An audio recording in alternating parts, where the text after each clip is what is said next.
Bismillah, Assalamualaikum warahmatullahi wabarakatuh. Salam jumpa rekan mahasiswa yang kami banggakan dalam mata kuliah perencanaan pemasaran di sesi kedua kali ini. Baik, rekan mahasiswa, eh, di sesi kedua ini kita membahas sesi kedua perancangan dan pengembangan perencanaan pemasaran.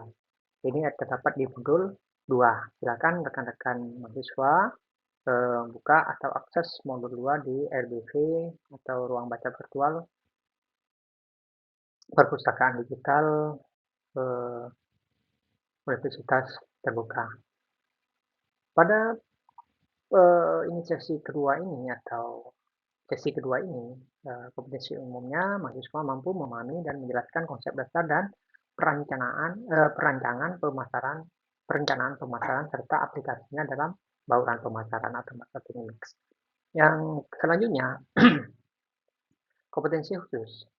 Yang pertama menjelaskan proses perencanaan pemasaran, menjelaskan proses analisis lingkungan, menjelaskan peran segmentasi pasar dalam perencanaan pemasaran, menjelaskan proses pemetaan pasar. Nah, itu beberapa kompetensi khusus. Sumber belajar pertama yaitu modul 2 IKMA 4569 perencanaan pemasaran ya. Itu terdapat di RBP atau ruang baca virtual perpustakaan digital Universitas Terbuka. Silakan rekan-rekan mahasiswa akses seperti kemarin. Nah, berikut ada tambahan referensi dan referensi lain yang relevan yang dapat kita gunakan. Baik, rekan mahasiswa yang kami banggakan, pada sesi kedua ini kita akan membahas tentang pengembangan perencanaan pemasaran. Jadi suatu perencanaan pemasaran harus direncanakan atau dirancang. Outline rancangan tersebut harus memiliki struktur yang sistematis agar terbentuk suatu perencanaan yang terorganisir dengan baik dan efisien. Nah, kuncinya ada di efisien. Jadi terstruktur, sistematis, yang ujungnya efisien. Baik, rekan mahasiswa yang kami banggakan, analisis lingkungan sangat diperlukan dalam membuat suatu perencanaan pemasaran. Jadi sumber-sumber informasi dalam melakukan analisis lingkungan antara lain target pasar, tentu target pasar, yang kedua pesaing, yang ketiga pembeli individu, ya pembeli organisasi, yang kelima sumber daya perusahaan, yang keenam lingkungan teknologi, yang ketujuh lingkungan ekonomi, yang kedelapan lingkungan politik, lingkungan hukum, sosial budaya, ancaman, serta peluang. Nah, ini ada beberapa sumber-sumber informasi dalam melakukan analisis lingkungan. Jadi, suatu perusahaan harus memiliki data-data yang yang valid. Nah, data-data yang valid terkait dengan komponen-komponen berikut sebagai sumber informasi untuk melakukan analisis lingkungan. Baik, rekan mahasiswa yang kami banggakan, berikut ada efek Pareto. Efek Pareto merupakan fenomena yang menggambarkan bahwa 80% keuntungan perusahaan berasal dari 20% pelanggan. Ingat ya, 20% pelanggan, bukan pembeli. Jadi, pembeli atau konsumen yang telah memiliki yang dikatakan kita mendapatkan retensi pelanggan atau loyalitas pelanggan, loyalitas konsumen, dan retensi konsumen. Nah, itu masuk dalam bagian 20% pelanggan. Bisa termasuk dalam 20% pelanggan karena membeli secara kontinu atau rutin. Baik, rekan mahasiswa, ada 3 langkah pemasaran bersasaran. Nah, ini 3 langkah pemasaran yang bersasaran. Pertama, segmentasi pasar. Nah, yang di dalamnya mengidentifikasi dasar yang digunakan untuk segmentasi pasar atau mengklasifikasikan pasar. Yang kedua, menyusun profil-profil segmen. Jadi setiap segmen atau setiap bagian itu harus memiliki profil-profil. Nah, langkah berikutnya pembidikan pasar atau pasar itu dibidik, yang di dalamnya mengevaluasi daya tarik tiap-tiap segmen, memiliki segmen sasaran. Nah, ini di dalam pembidikan pasar. Selanjutnya langkah ketiga itu positioning di pasar. Jadi yang di dalam positioning di pasar yang memiliki langkah atau langkah kelima menyusun positioning segmen-segmen yang dibidik. Nah, jadi segmen-segmen yang dibidik atau ruang-ruang yang telah kita bidik tadi, kita akan lakukan positioning.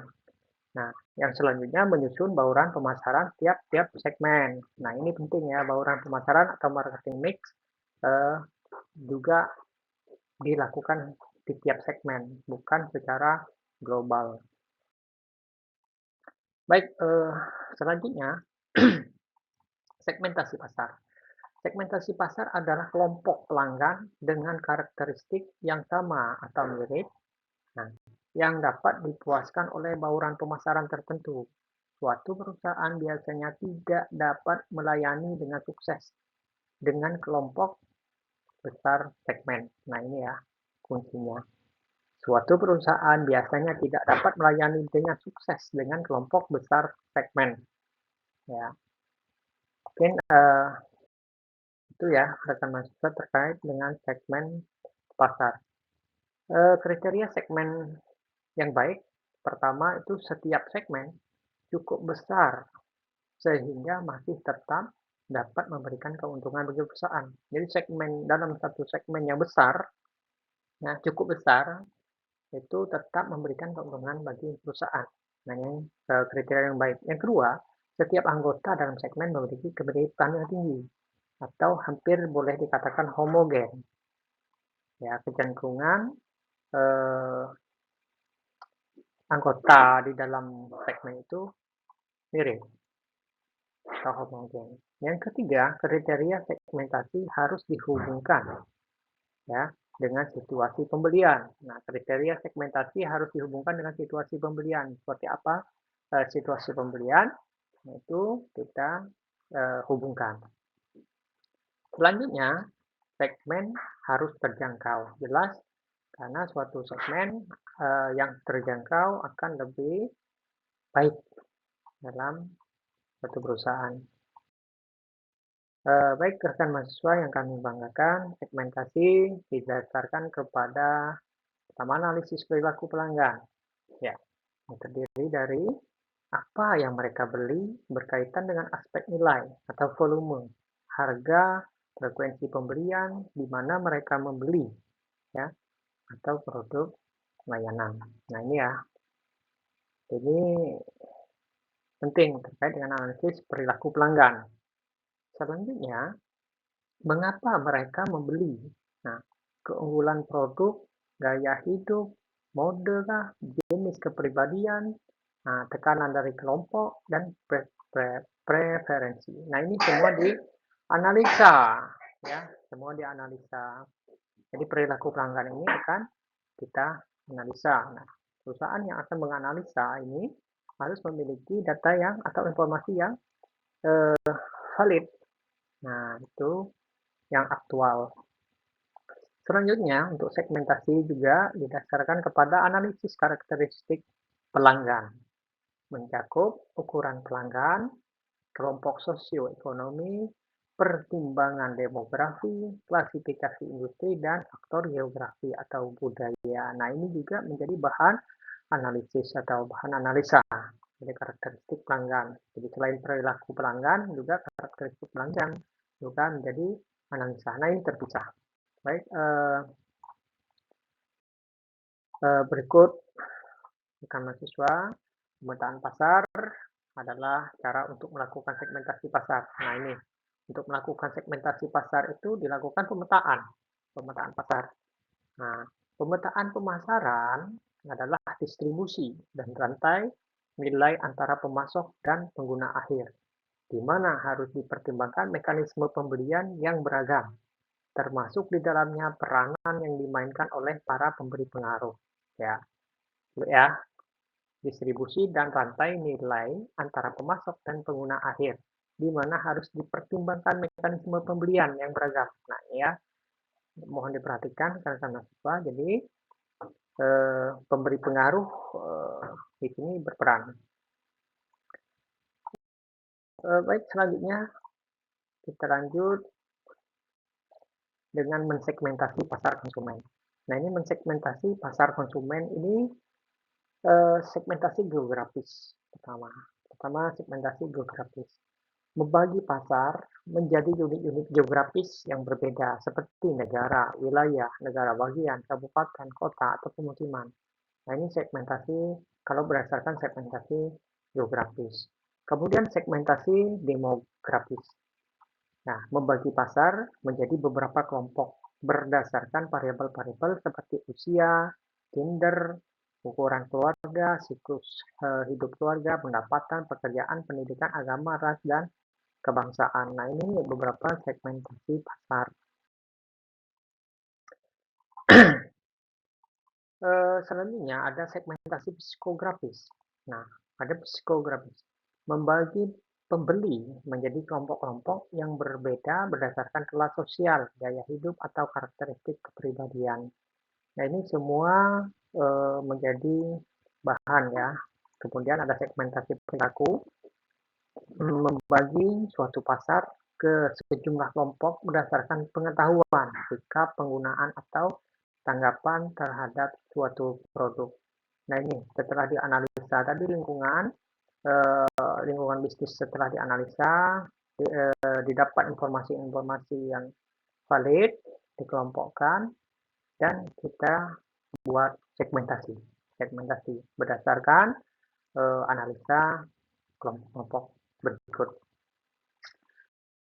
Baik, rekan mahasiswa yang kami banggakan, mensegmentasi pasar internasional. Nah, ini berbeda. Yang pertama ada geografis, faktor ekonomi atau tingkat pendapatan, faktor politik dan hukum, stabilitas pemerintahan, penerimaan terhadap perusahaan asing, kebijakan moneter, dan banyak birokrasi. Nah, ini faktor-faktor yang mempengaruhi ya. Faktor budaya, atau bahasa, agama, nilai-nilai, sikap, kebiasaan, pola perilaku, dan lain sebagainya. Nah, ini kalau pasar internasional. Nah, ini klasifikasinya. Baik, rekan mahasiswa yang kami banggakan, setelah selesai mempelajari inisiasi 2 atau membahas tentang perancangan dan pengembangan perencanaan pemasaran, kita akan berdiskusi. Pada sesi ini dalam merancang perencanaan pemasaran diperlukan analisis lingkungan eksternal dan internal. Oke. Nah, lingkungan eksternal adalah lingkungan yang pertama kali harus dianalisis sebelum lingkungan internal. Oke. Setujukah Anda dengan pernyataan tersebut? Nah, jelaskan alasan Anda jika Anda setuju. Nah, ini bahan diskusi kita di sesi 2 kali ini. Agar rekan-rekan mahasiswa lebih peka atau lebih